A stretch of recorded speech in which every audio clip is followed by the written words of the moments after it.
why demons aren't what you think, and why you're already in battle. You are not imagining it. The heaviness, the resistance, the battles that happen in your mind when no one's watching, the voice that whispers, "You're not enough," or "You'll never be free," or "It's too late." That voice doesn't come from you, it comes from the war around you. And if you're a dark chosen one, that war is personal. Because you're not just here to heal your life, you're here to shift timelines, break bloodlines, and awaken generations. And that kind of mission doesn't go unchallenged. Whether you call them demons, entities, thought forms, or ancestral shadows, they are real. And they don't play fair. But here's the secret the world doesn't tell you. You don't have to fight loud to win. You don't have to scream, plead, or beg. You don't even have to be fearless. You just have to know how to stand. How to hold a frequency so clean, so powerful, so anchored in truth that darkness cannot stay in your presence. That's what we're about to unlock. 3 techniques that look simple on the surface, but are weapons in the spirit. Tools that, when mastered, will silence every demon not just around you, but within you. Let's begin with something that seems deceivingly weak. Stillness. Not meditation in the trendy sense. I'm talking about spiritual stillness, the act of refusing to react. The demon's greatest weapon is your emotional reactivity. It feeds off of chaos, confusion, fear.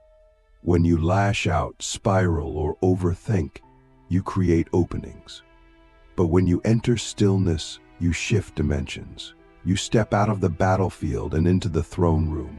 You stop playing the game and start commanding the board.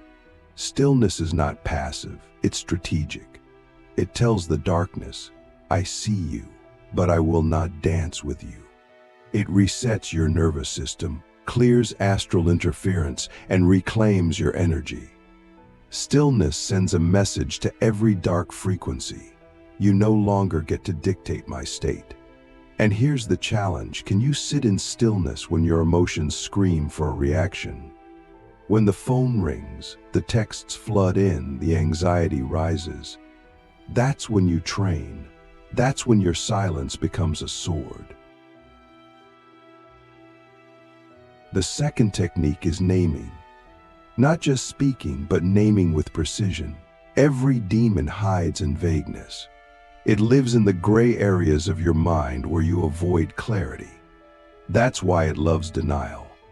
It loves when you say, "I'm just tired," when really you're spiritually under attack. It loves when you say, "It's just a habit," when really it's a generational spirit of addiction. But when you name it, you strip it of power. Naming brings light, and light exposes. When Jesus cast out demons, he didn't just shout into the air, he called them by name. You must do the same. Sit with yourself. Ask, what am I really fighting? What voice is this? What pattern is this? What spirit is behind this trigger? And then say it out loud. Write it down. Declare, "I see you, and you no longer hide in my shadows." Why does this work? Because demons operate in the subconscious. Naming forces them into the conscious mind, where you have dominion. You cannot cast out what you refuse to confront. Now, the third technique is the most powerful of all: frequency shifting. You cannot out-logic a demon. You cannot out-argue a spiritual force. But you can out-vibrate it. Every entity operates at a specific frequency. Fear, shame, guilt, they're all low vibrational states. And demons attach to these frequencies like parasites. So the key is not to fight them, but to rise above them. This is not about fake positivity. It's about spiritual elevation. When you shift your frequency through breath work, through gratitude, through embodiment, through praise, you become invisible to the lower realm. You become unpalatable to the spirit of despair. You become unreachable to the spirit of confusion. Imagine a radio tuned to a higher station. The static disappears. That's who you become. A signal so clear, only truth can resonate with you. So when you feel the heaviness, the resistance, the oppression, don't spiral. Shift. Play music that elevates your spirit. Speak truth out loud. Move your body. Dance. Laugh. Cry. Move energy. Go outside and put your feet on the earth. Whatever it takes, raise your frequency, and demons will lose access to your field. But let's go deeper. Why do these techniques work for the dark chosen ones in particular? Because we are not like others. We don't get to use generic tools. Our battles are ancient. Our shadows are deep. And our light is not just for us, it's for nations. That means the resistance we face is surgical. It knows our lineage. It knows our weaknesses. And it knows our potential. That's why it attacks you when you're on the verge of breakthrough. That's why the dreams intensify before the blessing. That's why the fear gets louder right before you speak your truth. But here's the truth most never realize. Darkness attacks what threatens it. If you were small, the attack would be small. But if the fight has been heavy, it's because your assignment is heavy. So take that as proof. The enemy doesn't waste energy. If it's targeting you, it's because you're dangerous to its kingdom. Now let me ask you something that might change your life. Are you empowering the demon by how you speak about yourself?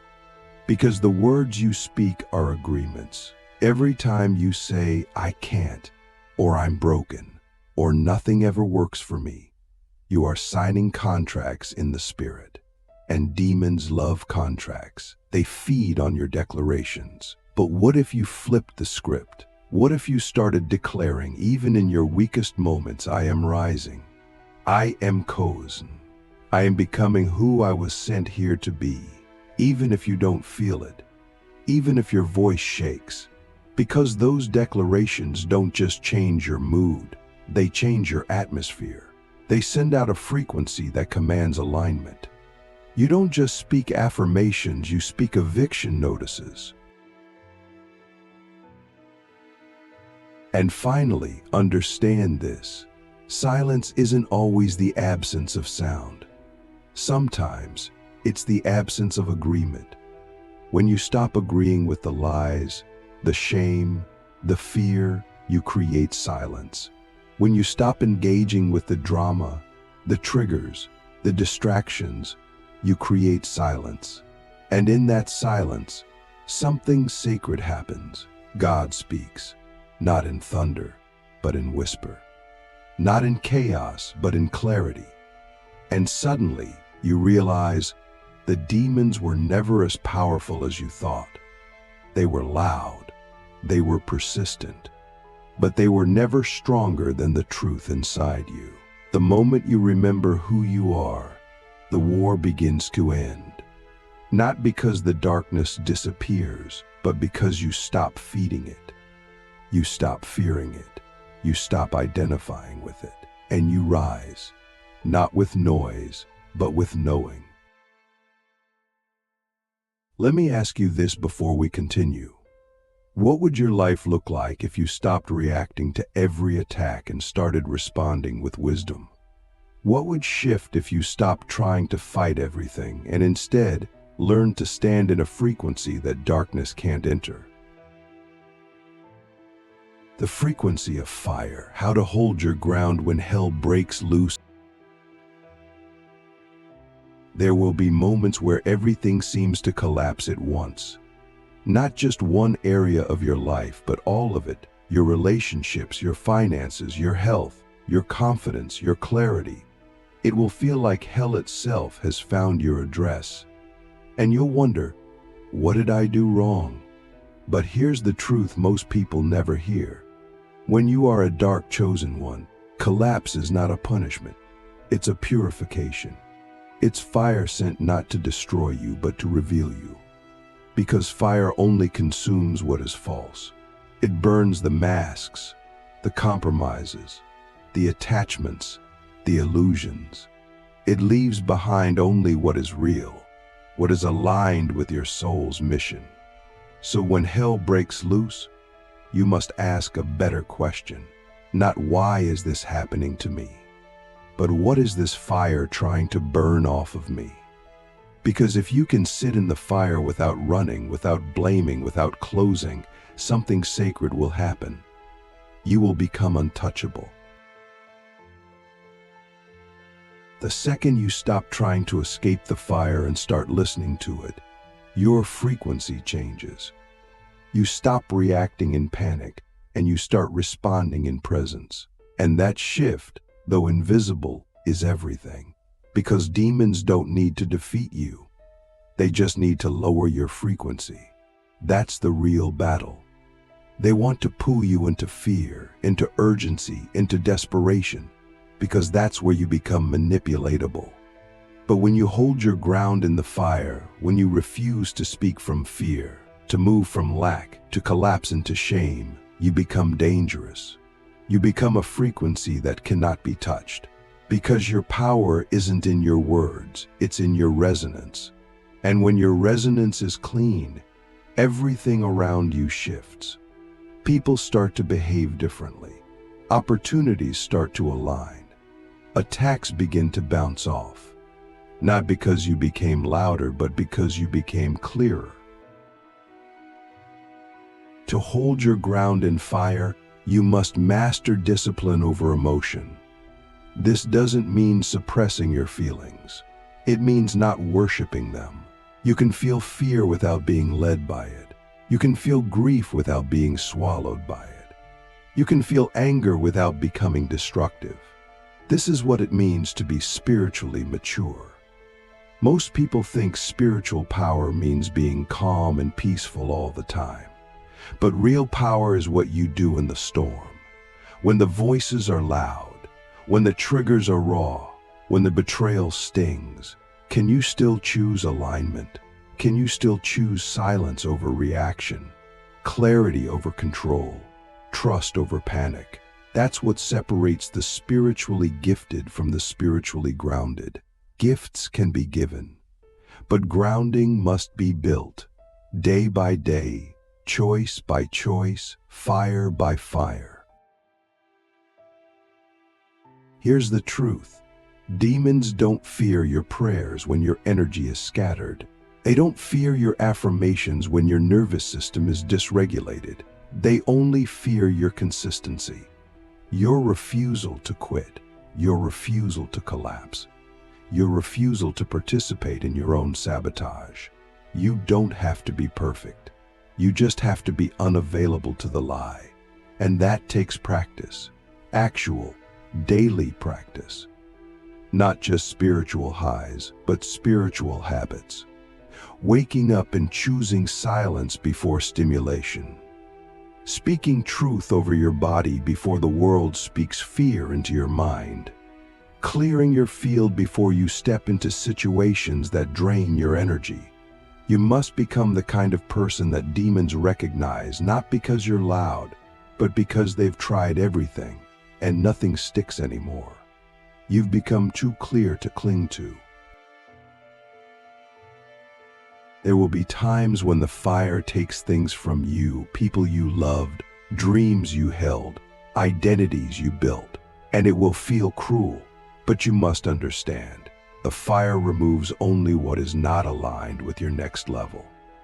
If they left, it's because they couldn't breathe at the altitude you're climbing to. If it ended, it's because you outgrew the version of you that created it. And if it hurts, it's because something false was still attached. Let it burn. Let the pain become the portal. Let the loss become the lesson. Because after the fire, you will see clearly. You will feel lighter.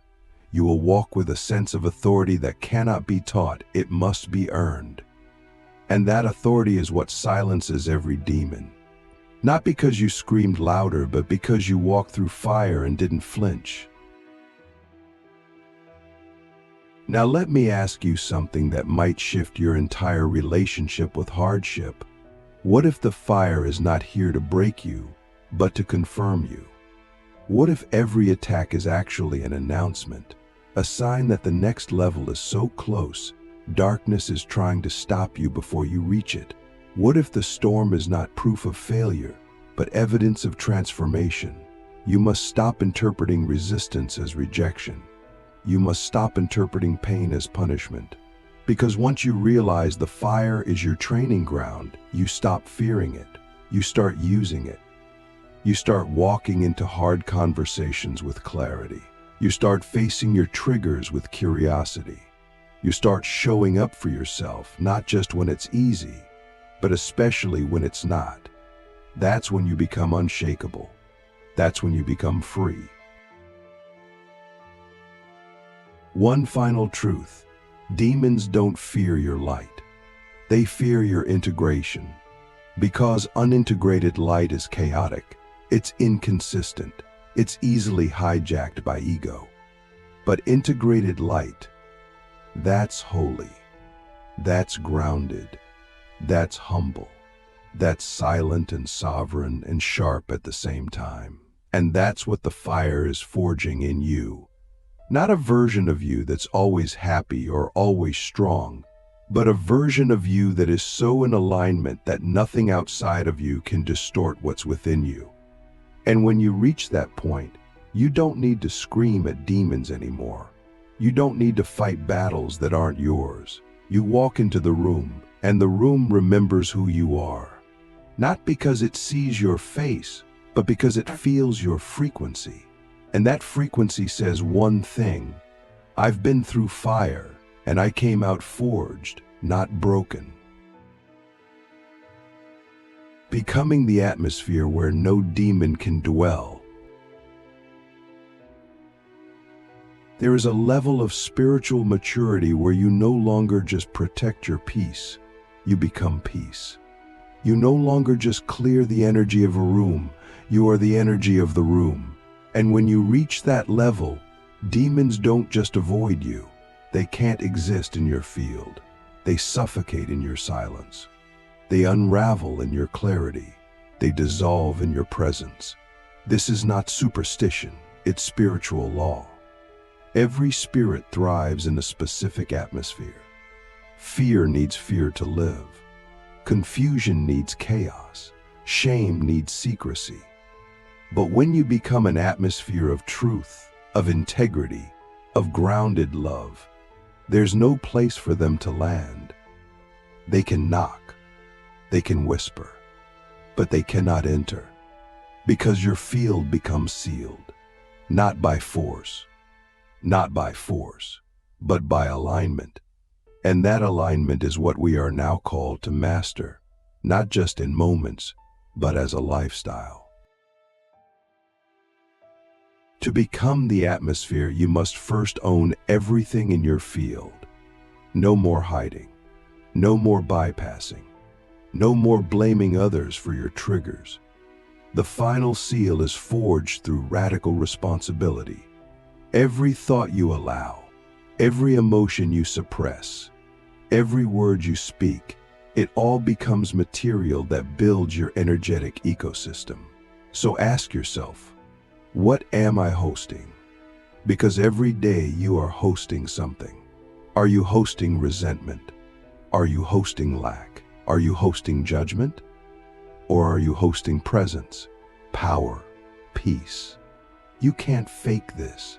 You can't mask it with good vibes or spiritual quotes. Your field doesn't lie, and neither do the spirits responding to it. So if you want to silence every demon, start not by casting them out, but by clearing the inner agreements that invited them in the first place. This is where embodiment becomes non-negotiable. You can't just know the truth, you have to embody it. Your body must carry the frequency of what your mouth declares. Your nervous system must align with your spirit's authority. Otherwise, you become a walking contradiction, saying one thing, vibrating another. And demons love contradiction. It creates openings. That's why they don't fear religious people who perform but don't embody.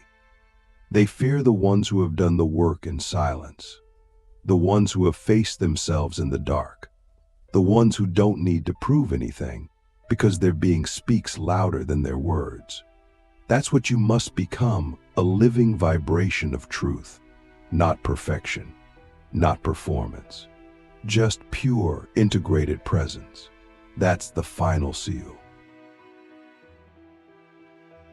Now let's talk about your environment, because becoming the atmosphere also means curating your physical space. Your home, your phone, your conversations, your music, your social media, these are all portals. Everything carries a frequency. And when you're truly walking as a dark chosen one, you can no longer afford to be casual about what you allow in. That doesn't mean paranoia, it means precision. You don't need to escape the world, you need to resonate higher than it. So ask yourself, does my space reflect the frequency I say I live by? Would a spirit of confusion feel at home in my room? Would a spirit of fear find food in my habits? Or would they starve in my atmosphere of clarity, truth, and worship? You don't need to yell at demons when your environment itself becomes a firewall. And then there's the final layer, relational alignment. Who you allow access to your energy determines how long you can hold your seal. The wrong connection can drain you. The wrong conversation can shift your frequency. When you are a dark chosen one, you must become ruthless with resonance. This doesn't mean you judge or abandon people. It means you protect your field as an act of obedience. Because your field is not just yours, it's the space through which divine blueprints are born. So if someone consistently pulls you into gossip, fear, drama, or victimhood, you must ask yourself, am I being loyal to them or to my assignment? Some people are not evil, they're just on a different frequency. And if you keep lowering yours to meet them, you'll never become the atmosphere you were sent here to be. You must walk in love, but never at the expense of your alignment. There's also something deeper. At this level of the journey, you realize that demons don't just enter through fear, they enter through identity. When you forget who you are, you lower your guard.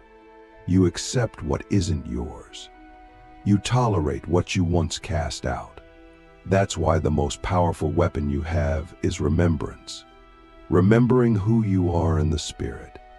Remembering what you've overcome. Remembering what God showed you in the silence.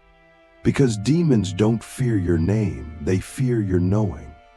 When you walk in the authority of someone who remembers why they were sent to earth, the entire atmosphere bends around you. That's the final seal. It's not something you wear, it's something you become. And once you become it, the war ends, not because the darkness retreats, but because it has no place left to land. So let me ask you this one last time. Are you willing to become so aligned, so clean, so sealed in truth, that your very presence disrupts the demonic, that your silence becomes a sermon, that your atmosphere becomes a sanctuary? Because that's what's required now. Not louder prayers, not more rituals, but deeper embodiment, cleaner energy, sharper discernment, and absolute unshakable presence. That's how we silence every demon. That's how we become the ones who shift the earth, not with noise, but with knowing. If you're ready, I can now help you turn this full 3-part script into a viral cinematic YouTube video with visuals, voiceover timing, thumbnail design, background score cues, and more.